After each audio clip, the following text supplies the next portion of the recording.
मैं आपकी शिव्या एक नई स्टोरी के साथ। महाराजा विक्रमादित्य अपने देश की आंतरिक दशा जानने के लिए वेश बदलकर घूमने जाया करते थे। एक दिन घूमते घूमते एक नगर में पहुंचे। वहां का रास्ता उन्हें मालूम ना था। राजा रास्ता पूछने के लिए किसी व्यक्ति की तलाश में आगे बढ़े। आगे उन्हें एक हवलदार सरकारी वर्दी पहने हुए दिखा। राजा ने उसके पास जाकर पूछा, महाशय, अमुक स्थान जाने का रास्ता क्या है, कृपया बताइए। हवलदार ने अकड़ कर कहा, मूर्ख, तू देखता नहीं मैं हाकिम हूँ, मेरा काम रास्ता बताना नहीं है, चल हट, किसी दूसरे से पूछ।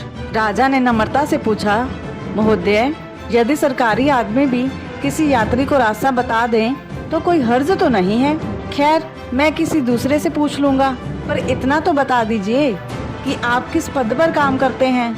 हवलदार ने मूंछें चढ़ाते हुए कहा, अंधा है, मेरी वर्दी को देखकर पहचानता नहीं कि मैं कौन हूँ।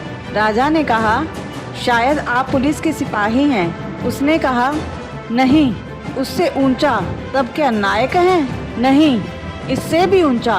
अच्छा, तो आप हवलदार हैं। हवलदार ने कहा, अब तू जान गया कि मैं कौन हूँ, पर ये तो बता, इतनी पूछताछ करने का तेरा क्या मतलब, और तू है कौन? राजा ने कहा, मैं भी सरकारी आदमी हूँ। ये सुनकर सिपाही की अकड़ कुछ कम हुई। उसने पूछा, क्या तुम नायक हो? राजा ने कहा, नहीं, उससे ऊंचा।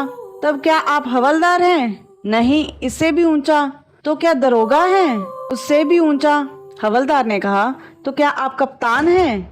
राजा ने कहा, नहीं, उससे भी ऊंचा। सूबेदार जी हैं? नहीं, उससे भी ऊंचा। अब तो हवलदार घबराने लगा।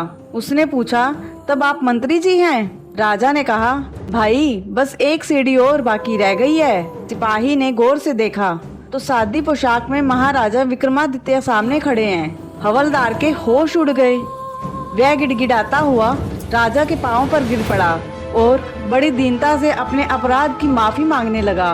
राजा ने कहा, माफी मांगने की कोई बात नहीं है। मैं जानता हूँ, जो जितने नीचे हैं वे उतने ही अकड़ते हैं। जब तुम बड़े बनोगे तो मेरी तरह तुम भी नम्रता का बर्ताव सीखोगे।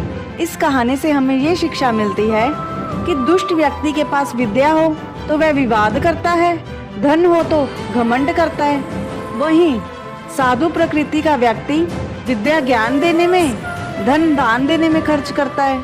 आपको ये स्टोरी कैसे लगी कमेंट सेक्शन में ज़रूर बताइए और इसे लाइक सब्सक्राइब करना ना भूलें।